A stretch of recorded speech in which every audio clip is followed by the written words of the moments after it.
Hello, నేను మీ CS రావు. Kid pro quo అనగానే గుర్తొచ్చేది జగన్మోహన్ రెడ్డి గారు. ఇప్పుడు ఆ జాబితాలో కేటీఆర్ గారు దూసుకొస్తున్నారు. ఏ క్షణమైనా ఆయన అరెస్ట్ చేసేటువంటి అవకాశం ఉంది. అయితే ఏసీబీ అరెస్ట్ చేస్తుందా, ఈడీ అరెస్ట్ చేస్తుందా, ఏ వ్యవస్థ ఆయన అరెస్ట్ చేసేటువంటి అవకాశం ఉంది అనే దాని మీద విశ్లేషణ చేసుకునేటువంటి ప్రయత్నం చేద్దాం. ప్రస్తుతం మన దగ్గర Congress party senior leader, senior politician, బేసిక్గా అడ్వకేట్ బిఎన్ రెడ్డి గారు ఉన్నారు. ఆయనతో ఇంటారు. నమస్తే. సో కేటీఆర్ గారు అరెస్టు అనేది దాదాపుగా కాంగ్రెస్ పార్టీ ప్రభుత్వాన్ని ఏర్పాటు చేసినప్పటి నుంచి వినిపిస్తుంది. ఇప్పుడైనా చేయగలరా మీ పార్టీ? చూస్తున్నారు కదా, కేసు ఎఫ్ఐఆర్ బుక్ అయింది. కేటీఆర్ గారు ఏం మాట్లాడినో ముందు, ఇప్పుడు ఏం మాట్లాడుతున్నాడో అందరూ జనాలు కూడా చూస్తున్నారు. గతంలో ఎప్పుడైతే మా కాంగ్రెస్ గవర్నమెంట్ ఏదైతే గవర్నర్కి లెటర్ రాసిండ్రో ఇట్లా ఎంక్వైరీ చేయాలని చెప్పి, మీ అప్రూవల్ రావాలని చెప్పి చేస్తే, అప్పుడే కేటీఆర్ గారు వచ్చి నేనేం తప్పు చేయలేదు, కావాలంటే నేను పోతాను, వామప్ చేసుకుంటాను, చేసి పాదయాత్ర చేస్తా అన్నాడు. చాలా ధైర్యవంతుడు అనుకున్నాం మేము కూడా. తర్వాత ఎఫ్ఐఆర్ బుక్ కాగానే హైకోర్టుకు పోయిండు క్వాష్కి అని చెప్పి. కాబట్టి క్వాష్కి ఏమైందో మీరు అందరు కూడా చూసిండ్రు.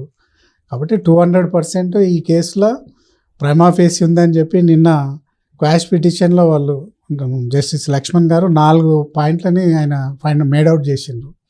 ఒకటి, డబ్బులు అనేది without prior permission from the finance department, RBI rules ఎగనెస్ట్గా, తర్వాత ఎలక్షన్ కోడ్ ఉన్నప్పుడు ఏదైతే 46,000 కోట్ల రూపాయలు తరించి అనేది ఒకటి మేడౌట్ చేసిండ్రు. అది ఒకటి.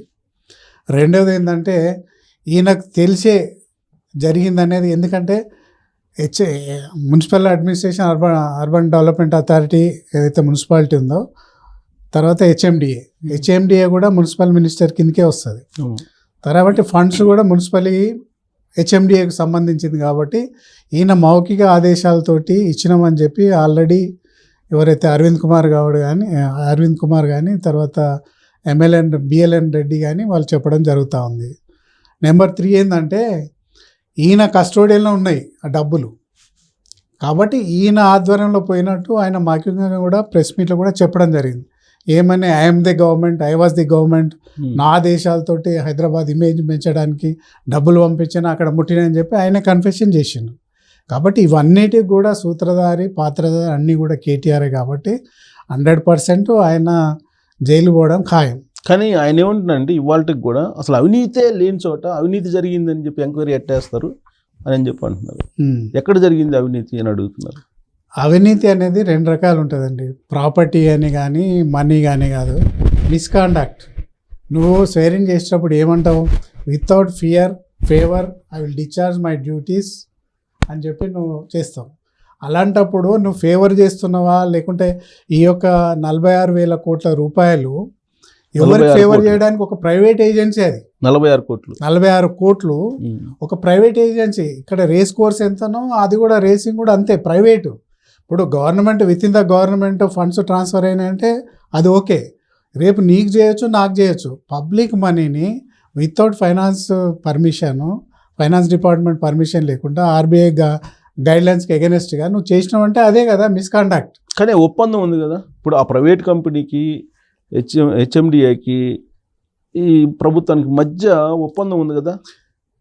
ఫిబ్రవరి 2023 ఏదైతే అగ్రిమెంట్, ట్రైపార్టైట్ అగ్రిమెంట్ ఏదైతుందో, అప్పుడు municipal administration plus Greenko government, ఏది ఈఎంయు, ఈ ముగ్గురు మధ్య ట్రైపార్టైట్ అగ్రిమెంట్ ఉండే.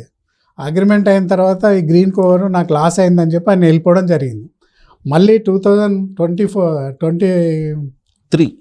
2024లో అయింది ఫస్ట్ రేస్. 9, 10, 11, 12 4 రేసులు యాక్చువల్గా. 24లో అయింది, 23లో ఫిబ్రవరిలో అయింది. తర్వాత సెకండ్ది ఈ 25లో ఉండేది. సో ఫిబ్రవరిలో ఉండే, 24 ఫిబ్రవరిలో ఉండే. సో దానికి కావాల్సిన దానికి ఏదైతే స్పాన్సర్ అయితే గ్రీన్కో ఉన్నాడో ఆయన బ్యాక్అవుట్ అయ్యింది.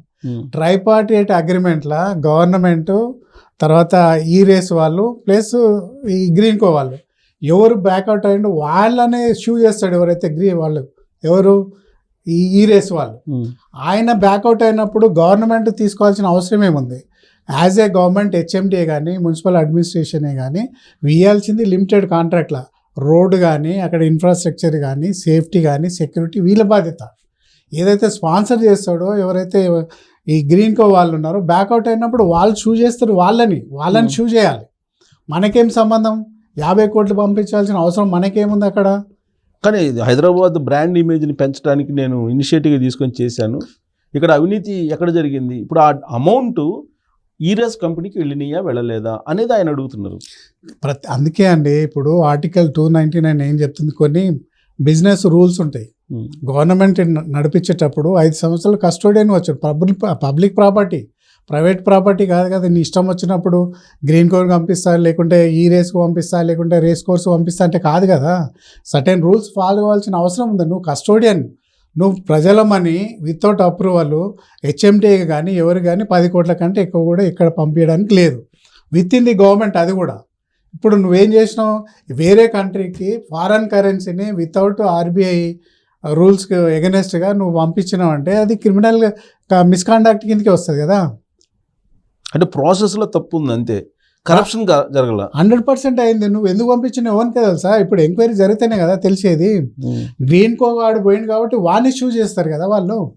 ఈ రేస్ వాళ్ళు ఎవరిని షూ చేస్తారు? ట్రైపార్టైట్ అగ్రిమెంట్లా నువ్వు బ్యాక్ అయితే ఉన్నావు కాబట్టి నువ్వు నాకు ఇవ్వాలని చెప్పి నిన్ను ఇది చేస్తారు, కానీ గవర్నమెంట్ని కాదు కదా. కాబట్టి 100% ఏదో కిక్ బ్యాక్స్ ఉన్నాయి కాబట్టి ఈ యొక్క గ్రీన్ కో వాళ్ళని తప్పియడానికి ఈయన ఆదరబాదల ఎలక్షన్ ముందు 50 కోట్ల రూపాయలు, 55,046 ప్లస్ 8 కోట్లు 55 కోట్ల రూపాయలు అప్పనంగా ఆయన పంపించడం అనేది జరిగింది. అక్కడ ప్రైమా ఫేస్ ఉందని చెప్పి లక్ష్మణ్ గారు కూడా మేడౌట్ చేయడం జరిగింది అక్కడ. ఇంకో పాయింట్ ఏంటంటే కేటీఆర్ గారు అనేది ఇప్పుడు మీరు ఏదైతే 55 కోట్లు లేకపోతే 46 కోట్లు చెప్తున్నారో అవి ఈ రేస్ అకౌంట్లో పడ్డాయా లేదా? పడ్డాయి. ఇక్కడ మిస్యూజ్ జరగలేదు. 1. 2, ఈ కేసు నమోదు చేసినప్పుడు అసలు పార్టీ ఈ రేస్ ఉంది కదా, ఈ రేస్ని ఎందుకు పార్టీ చేయలేదు అసలు ఈ కేసులో? కేవలం అరవింద్, ఆయన బిఎల్ఎన్ రెడ్డి, ఆయన A1గా కేటీఆర్ని మీరు ఎలా చేస్తారు? అసలు పార్టీని ఎందుకు చేయలేదు అంటే ఏదో ఒక సందర్భంలో ముఖ్యమంత్రి రేవంత్ రెడ్డి గారు వాళ్ళతో సమావేశం అయ్యారు, సెటిల్మెంట్ రేవంత్ రెడ్డి చేసుకున్నాడు అనేది ఆయన చేస్తున్నట్టు ఆరోపణ. ఒకటి ఇక్కడ సుబ్బారావు గారు రేవంత్ రెడ్డి గారిని కలిసిన తర్వాతనే ఈ కేసు అనేది బయటకు వచ్చింది. వీళ్ళకి డబ్బులు ఏంది కేసు అని చెప్పి అంతా ఎంక్వైరీ చేయమని చెప్పి ఆర్డర్ చేస్తేనే ఇదంతా బయటకు వచ్చింది. ఎప్పుడైతే వీళ్ళు ఆర్బిట్రేషన్ ఏదైతే కాల్ఫర్ చేసిరో ఈ రేస్ వాళ్ళు ఆర్బిట్రేషన్ మాకు ఈ డబ్బులు కట్టాలని చెప్పి చేసిండ్రో అప్పుడు పార్టీనే కాదు, హెచ్ఎండిఏ కాదు, ఏదైతే ఉన్నారో ఎవరైతే బ్యాక్అవుట్ అయినరో, ఏదైతే గ్రీన్ కో వాళ్ళు పోయినరో వాళ్ళు పార్టీ. ఎప్పుడైతే గవర్నమెంట్ రూల్స్ ప్రకారంగా ఏదైనా కాంట్రాక్ట్ తోటి ఏదైనా అగ్రిమెంట్ ప్రకారంగా పోతేనే అది గవర్నమెంట్ చేసినట్టు. ఈడ వితౌట్ కాంట్రాక్టు 3 తారీఖు 20 కోట్లు, 11 తారీఖు ఒక 23 కోట్లు, 43 కోట్ల రూపాయలు, 45 కోట్ల రూపాయలు వితౌట్ అగ్రిమెంటు లేదు. ముందే డబ్బులు పంపేయడం. తర్వాత రెండోది రూల్స్కి ఎగనెస్ట్గా ఫైనాన్స్ డిపార్ట్మెంట్ అప్రూవల్గా లేకుండా నువ్వు సపోజ్ మీరు ఉన్నారండి ఈ ఛానల్లో, మీ ఇక్కడ ఉన్నట్టే డబ్బులు మీరు రోజుకు 200 రూపాయలు టీకో దేనికో ఖర్చు పెట్టాలని ఉంటుంది. మీ ఎండీకి తెలియకుండా 5,000 రూపాయలు ఖర్చు పెడితే అది misconduct criminal breach of trust కిందకి వస్తుంది కదా. 100% వస్తుంది అది. కాబట్టి అప్పుడు రేవంత్ రెడ్డి గారు మా ముఖ్యమంత్రి ఏమన్నాడు, మీరు ఆర్బిట్రేషన్ అన్నారు, ఏం చేసుకుంటారో చేసుకోరి, గవర్నమెంట్కి సంబంధం లేదు. ఇల్లీగల్ మనీ అక్కడ ట్రాన్స్ఫర్ అయింది వితౌట్ గవర్నమెంట్ అప్రూవల్. ఇల్లీగల్గా వాళ్ళ హోదాని మించి కూడా ఏ ఫైనాన్స్ అప్రూవల్ లేకుండా, ఆర్బీఐకి ఇన్ఫర్మేషన్ లేకుండా ఫారెన్ కరెన్సీని హెచ్ఎండీలో కొంత ఆఫీసర్లతో కలిసి మౌఖిక ఆర్డర్స్ తోటి కేటీఆర్ గారు పర్సనల్గా పంపించిన మనీ అది. కాబట్టి బ్రీచ్ ఆఫ్ కాండక్ట్ కింద, బ్రీచ్ ఆఫ్ ట్రస్ట్ కిందకి వస్తుంది. ఇది criminal breach of trust.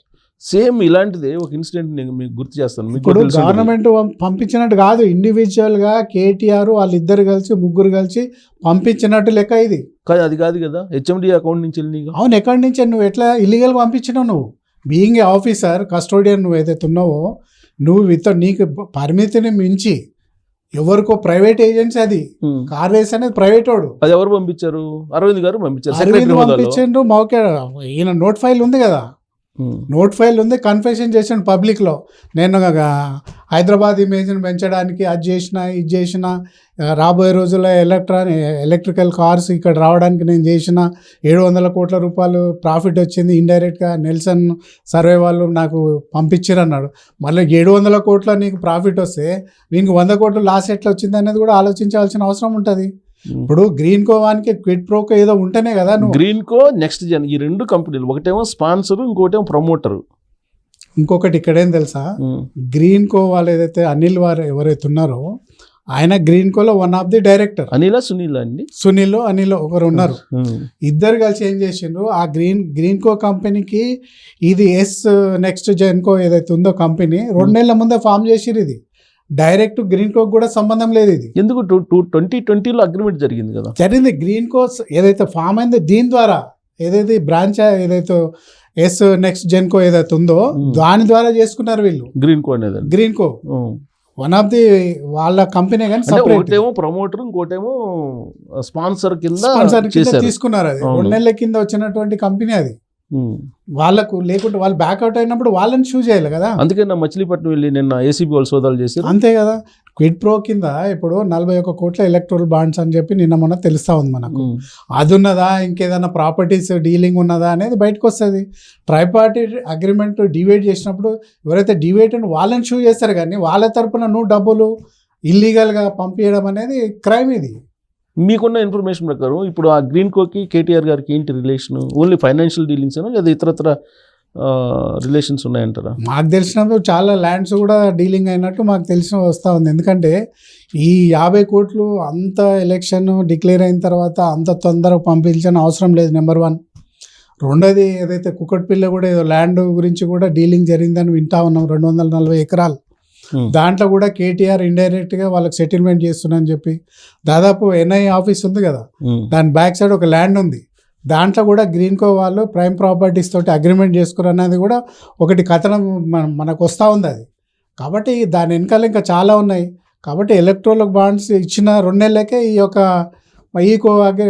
Green కో వాళ్ళు వచ్చి దీన్ని స్పాన్సర్గా వచ్చిండ్రు. కాబట్టి 100% ప్రైమా ఫేస్ ఉంది. కేటీఆర్ గారు 100% ఫేస్ చేయాల్సిందే.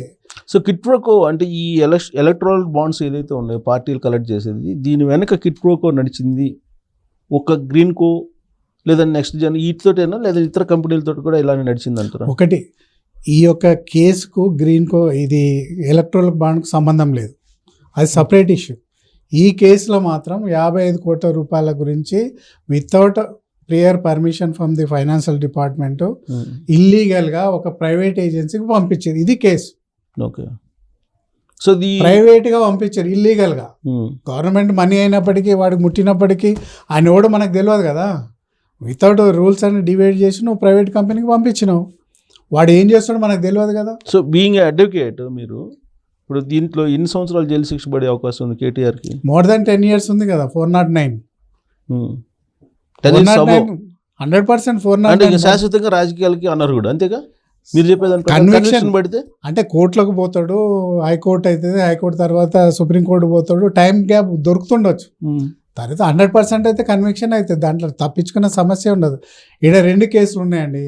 ఒకటి ఈడీ ఎంటర్ అయింది, వాళ్ళ సిస్టర్ కవిత కేసుకి ఈయన కేసుకి. ఈయనది చాలా డేంజరస్, ఆమెది పిఎంఎల్ఏ యాక్ట్ ఒకటే, ప్రివెన్షన్ అనేది మనీ లాండరింగ్ కింద. ఆమె డబ్బులు కిక్ బ్యాక్ తీసుకున్నది, 100 కోట్ల రూపాయలు ఇచ్చిరు అనేది మనీ లాండరింగ్ కింద ఒకటే కేసు. ఇక్కడ మనీ లాండరింగ్ ఉంది ప్లస్ ఫేమా ఉంది, ఫారెన్ కరెన్సీ ఇన్వాల్వ్ అయింది ఇక్కడ. ఓకే. కాబట్టి మనీ లాండరింగ్లో ఏమన్నా బ్లాక్ మనీ పోయిందా లేకుంటే వైట్ మనీ పోయిందా అని అదొక కేసు, ఫేమా కేసు. ఇప్పుడు వీడి 2 కూడా సైమల్టేనియస్గా ఫేమా ఎంక్వైరీ చేస్తుంది, తర్వాత పిఎంఎల్ యాక్ట్ కూడా వాళ్ళు 2 ఎట్ ఏ టైం ఎంక్వైరీ చేస్తారు. ఒక దాంట్లో తప్పించుకున్నా కూడా ఫేమాలో మాత్రం 100% కన్విక్షన్ దొరుకుతుంది. ఎందుకంటే ఇక్కడ ఉన్న మనీని ఫారెన్ కరెన్సీని బయటకు పంపించిందని వాస్తవం. వాళ్ళు తర్వాత ఏం చేసిరు, ప్రైవేట్ ఏజెన్సీకి నీవు సొంత లాభం గురించా లేకుంటే థర్డ్ పార్టీకి లాభం చేయడానికా లేకుంటే ఇండైరెక్ట్ ఇంకోరికా, తర్వాత ఎంక్వైరీలు తేలుతుంది. ఇంకా ఇన్వెస్టిగేషనే స్టార్ట్ కాలేదు. నువ్వు అంత ధైర్యంగా స్టేట్మెంట్ ఇచ్చి నేను ఆడిపోతా ఈడిపోతా నేను కోర్టు పోనీ ఏమన్నావు, నువ్వు ఎఫ్ఐఆర్ బుక్ అయిందో లేదో తెల్లార క్వాష్ పోతుంది, క్వాష్ పోయిందో రేపు బెయిల్ కూడా దొరకదు నా పెళ్లి కోర్టులా. ఓకే దొరకదు. కాస్ట్ పోయినందువల్ల కాస్ట్ కొట్టేశారు కాబట్టి. ఒక్కడండి ఇప్పుడు హైకోర్టులో జస్టిస్ లక్ష్మణ్ గారు మేడౌట్ చేసిన 4-5 పాయింట్లు ఈ లెక్క ప్రకారంగా ప్రైమా ఫేస్ ఉంది కాబట్టి నేను ఈ యొక్క కాస్ట్ ని క్వాష్ ని కొట్టేస్తున్నా అని చెప్పిండు. రిజెక్ట్ చేశారు. ఇప్పుడు లోవర్ కోర్ట్ ఏమనుకుంటుంది, కాస్ట్ పెద్ద కోర్టే హైకోర్టే కొట్టేసింది, దీనిలో ప్రైమా ఫేస్ ఉంది అని చెప్పి బెయిల్ కూడా ఇయ్యరు వాళ్ళు, లేట్ ఎంక్వైరీ గో అని చెప్పి చెప్తారు. ఓకే కాబట్టి వాళ్ళు చేసిరు కాబట్టి ఆదరబాదర ఒక తప్పు మీద తప్పు చేసుకుంటా పోతున్నారు. సుప్రీంకోర్టులోకి వెళ్ళారు కదా ఇదే కాస్ట్ మీద. ఏమైతుంది హైకోర్టుని ఛాలెంజ్ చేస్తూ ఈ మధ్యలో బిఎన్ఎస్ యాక్ట్ 528 సెక్షన్ ప్రకారంగా, పాతది ఐపీసీ 482 అనుకుంటా సెక్షన్ ప్రకారంగా ఏదైతే పబ్లిక్ మనీ కరప్షన్లో ఉన్నదో దానికి ఈ యొక్క క్వాష్ అనేది 99.9% అస్సలే ఇవ్వద్దని చెప్పి రూలింగ్లు ఉన్నాయి. మొన్ననే లాస్ట్ మంత్ అనుకుంటా state of Madras versus Mariya అని మరియా దాసా ఏదో ఉన్నది కేసు, దాంట్లో ఇవాళ ఎఫ్ఐఆర్ అయితే రేపే క్వాష్కి పోతే మద్రాస్ హైకోర్టు కొట్టేసింది. ఓకే ఎఫ్ఐఆర్ని కొట్టేసి ఇమీడియట్గా హైకోర్టు పోతే సుప్రీంకోర్టు పోతే దాన్ని తప్పు పట్టింది. కానీ ఇప్పుడు పబ్లిక్ మనీ ఇన్వాల్వ్ అయిన దగ్గర క్వాష్ అనేది ఇవ్వద్దు యాంటీ కరప్షన్ అనేది రూలింగ్ ఉంది.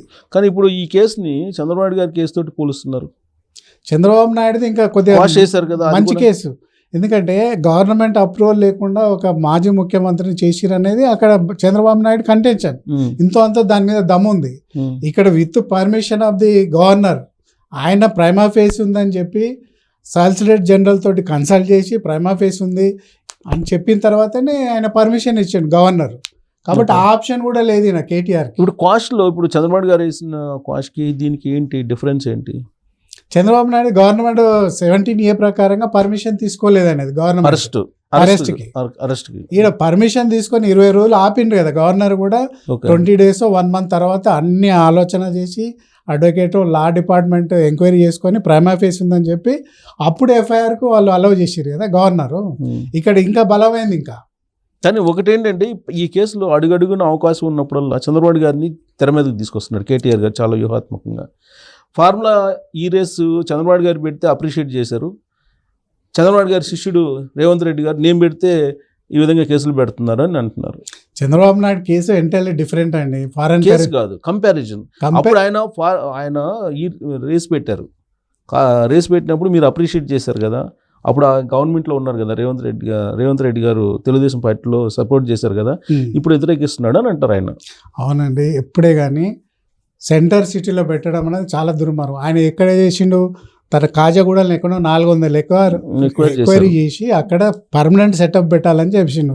నీలాగా ఉన్న ర్యాక్నే రోడ్లను అంతా మూసేసి పబ్లిక్ ఇన్కన్వీనియన్స్ చేసి మొత్తం కోట్ల రూపాయలు హెచ్ఎండి 12 కోట్లు 20 కోట్లు ఖర్చు పెట్టి మళ్ళీ ఇప్పుడు ఉందా చూడండి, ఇక్కడ ఏం లేదు కదా, రేస్ కాగానే తీసి పడేసారు టెంట్లు వేసినట్టు. కాబట్టి ఆయన చేసింది వేరు. ఇప్పుడు ఇంకొకటి చెప్తానండి, ఈయన నా తప్పు లేదు మీరు అన్నారు కదా, ఇప్పుడు నా తప్పు లేదు డబ్బులు అక్కడ ముట్టినాయి నేను 5 పైసలు. నేను ఒక ఎగ్జాంపుల్ చెప్తాను. నేను కరప్ట్ ఒక ఇంజనీర్ని అనుకోండి, చీఫ్ ఇంజనీర్, మీరు ఒక కాంట్రాక్టర్, మీరు యంగ్స్టర్ ఎర్రబుర్ర ఉన్నారు యంగ్స్టర్ కాబట్టి ఒకసారి ఒక బిల్ తీసుకొని వచ్చి పాస్ చేయమని అంటారు. నాకు ఒకటి తెలుసు, ఈ పిల్లగాడు మంచిగా ఉన్నాడు, నాకు ఒక కూతురు ఉంది అనుకోండి, నేను చేసి ఈ పిల్లగాడు మంచిగా ఉన్నాడు నాకు కూతురు ఇద్దామని చెప్పి నాకు ఒక బ్యాడ్ ఇంటెన్షన్ ఉందనుకోండి, వితౌట్ ఏం తీసుకోకుండా అప్రూవల్ చేస్తుంటాడు. అదే అదునుగా ఆ పిల్లోడు ఏం చేస్తాడు, చేయని పనిలో కూడా బిల్ పెడతాడు, వీడి శాంక్షన్ చేస్తూ ఉంటాడు. అంటే నీ మోటివ్ ఉంది కదా ఇక్కడ, నువ్వు డబ్బులు తీసుకోకున్నా కూడా నీ బ్యాడ్ ఇంటెన్షన్ తోటి వచ్చిన బిల్ అనే నువ్వు శాంక్షన్ చేస్తూ ఉన్నాడు, థర్డ్ పార్టీకి పోయింది. కాబట్టి నువ్వు చేయకున్నా కూడా నీ ద్వారా 3వ పార్టీ బెనిఫిట్ అయినా కూడా you are the victim. So అదే కిట్ ప్రోకో 100%. కిట్ ప్రోకో వేరు. మళ్ళా నువ్వు 100% నువ్వు కూడా ఇన్వాల్వ్, కాన్స్పిరసీ ఉంది కదా అక్కడ, నీ ఇంటెన్షన్ ఉంది, నీ యొక్క మోటివ్ ఉంది ఇక్కడ, నీ యొక్క సెల్ఫిష్నెస్ ఉంది ఇక్కడ. కాబట్టి నేను డబ్బులు తీసుకుంటేనే ఇది అవుతుంది, ఆ డబ్బులు తీసుకున్నాడు, ఎస్ నువ్వు డబ్బులు తీయడానికి కూడా తీసుకున్నావు, పంపించినావు, నీకేదో లాభం జరిగిందిగా ఇక్కడ, నీ అది కూడా వస్తుంది కదా, సర్వీస్ కూడా వస్తుంది. కాబట్టి 100% అలాంటిది ఏం లేదు. నేను పబ్లిక్ రిప్రజెంటేటివ్ కాదు, నేను ఎంప్లాయీని కాదంటే, ఎవరైతే పబ్లిక్ మనీని శాలరీ రూపాన కానీ ఆనరోరియం రూపాన కానీ అది కరప్షన్, యాంటీ కరప్షన్ కిందకి వస్తారు ఎవరైనా సరే. కార్పొరేటర్ కూడా శాలరీ తీసుకుంటాడు కాబట్టి కరప్షన్ కిందకి వస్తాడు. కాకపోతే ఎంప్లాయీస్నే ఎప్పుడు చేస్తారు కాబట్టి ఎవరు ఇనిషియేట్ చేస్తలేరు. ఎమ్మెల్యే కూడా comes under anti corruption act. వస్తారు కదా, కాబట్టి శాలరీ బేస్. మన పబ్లిక్లో ఏముంటుంది అంటే ఓన్లీ గవర్నమెంట్ ఎంప్లాయీస్ని తీసుకుంటే కరప్షన్ కింద ఆయన సస్పెండ్ చేసి అంటారు. కానీ వీళ్ళని కూడా సస్పెండ్ చేయొచ్చు, కరప్షన్ చేసినప్పుడు వీళ్ళని కూడా చేయొచ్చు. యాజ్ లాంగ్ యాజ్ పబ్లిక్ మనీని శాలరీ రూపాన కానీ ఆనరోరియం రూపాన కానీ తీసుకున్న రోజులు పబ్లిక్ రిప్రజెంటేటివ్ ఉన్నాం. కానీ మీరు ఎన్ని చెప్పినా కేటీఆర్ గారు కడిగిన ముత్యంలాగా బయటకు వస్తారని చెప్పి హరీష్ రావు గారు అండ్ బీఆర్ఎస్ పార్టీ లీడర్లు అంటున్నారు. ఆ ముత్యం దేవుడేరు కానీ వాళ్ళు అదే చెప్తారు, ఇక కడుగున ముత్యం అంటే ఏమన్నా బురదలకి వెళ్ళి వచ్చిరా వీళ్ళంతా, ఏదో డిఫెండ్ చేసుకోవడం అనుకుంటారు. కాకపోతే వాళ్ళే ఎవిడెన్స్ కిందకి వస్తారండి. నేను ఒకటి చెప్తాను, మొన్న మీటింగ్కి వచ్చిండు ఏసీబీ ఆఫీస్, ఏది ఎంక్వైరీకి వచ్చిండు. అక్కడ ఆపింది ఎవరండి, అక్కడ లా అండ్ ఆర్డర్ ఏసీపీఓ సిఓ ఆపిండు. సార్ మీరు ఒక్కరే పోవాలి అని పోనేది.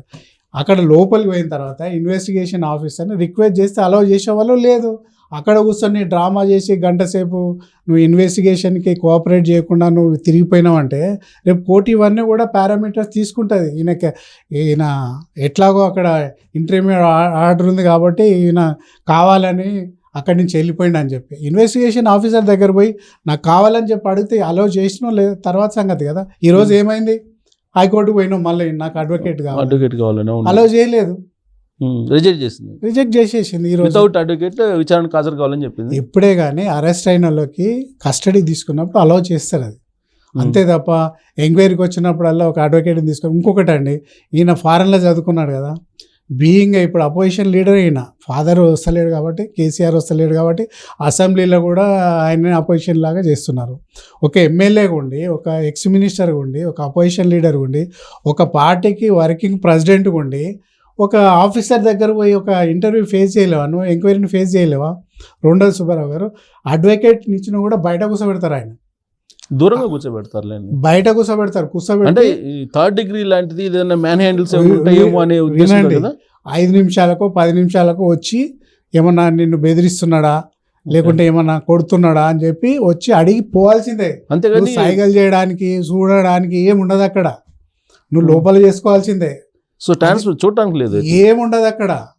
నువ్వు 5 నిమిషాలకో 10 నిమిషాలకో 3-4 గంటలు జరుగుతుంటుంది. Every half an hour door తీసి అడగవచ్చు, ఏమి కేటీఆర్ గారు ఏమన్నా బెదిరిస్తున్నారా లేకుంటే కొడుతున్నారా అని అడగడానికి ఉంటుంది తప్ప ఎంక్వైరీ ఇది ఒక ఇన్వెస్టిగేషన్ దాంట్లో వచ్చి ఆన్సర్ చేయడానికి కానీ సైగల్ చేయడానికి ఏమి ఉండదు.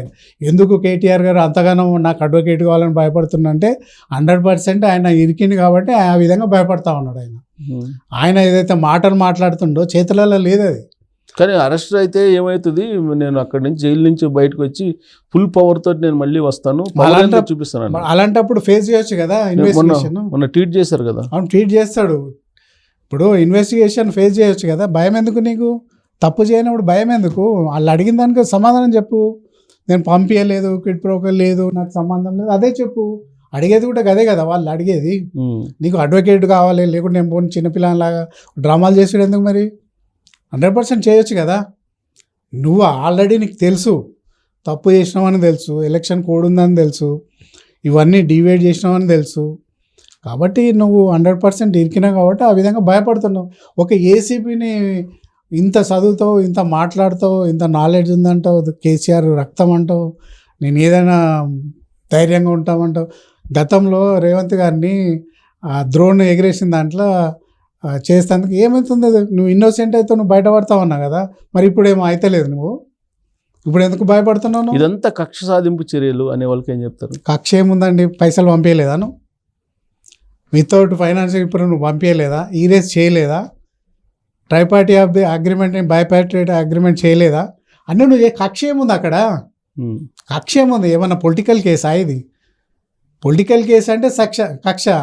నువ్వు 50 కోట్లు పంపించిన అంటావు, ఇమేజ్ పెంచిన అంటావు. ఇమేజ్ పెంచినప్పుడు ఇమేజ్ పెంచిన ధైర్యంగా ఉండు. నీ కోర్టుకి ఎందుకు కూరుకుతున్నావు? సుప్రీంకోర్టుకి ఎందుకు కూరికినావు? మళ్ళీ న్యాయస్థానంలో న్యాయం జరిగిద్ది, న్యాయాన్ని నేను నమ్ముతున్నా, రూల్ నమ్ముతున్నా కదా అని అన్నారు కదా. ట్వీట్లో కూడా రాజ్యాంగాన్ని నమ్ముతున్నా కదా, లాని నమ్ముతున్నా కదా. లాని డివియన్కి ఎందుకు చేసినావు నువ్వు? మరి చేయలేదు అంటున్నారు కదా. చేయలేదు, అప్రూవల్ చేయలేదు. నరేంద్ర మోడీ గారు అలాగే రేవంత్ రెడ్డి గారు ఇద్దరు కలిసి కాంగ్రెస్ బీజేపీ కుట్రబడిని చేస్తున్నారు. ఇది ఎక్కడి నుంచి స్టార్ట్ అయిందంటే గవర్నర్ దగ్గర నుంచి పర్మిషన్ తీసుకోవడం దగ్గర నుంచి నరేంద్ర మోడీ గారు రేవంత్ రెడ్డి గారు ఇద్దరు కలిసి కుట్ర చేస్తున్నారు. పొలిటికల్ స్టేట్మెంట్ ఏదైనా ఇవ్వచ్చండి, పొలిటికల్ స్టేట్మెంట్ ఏదైనా ఇవ్వచ్చు. నువ్వు చేయనప్పుడు నీకు భయం ఎందుకు? నువ్వు అన్ని ఇమేజ్ పెంచుతాను, నాకేం సంబంధం లేదు, ఫ్రీగా తిరుగు, ఏం కాదు, నీకు ఏమయ్యేది ఉంది?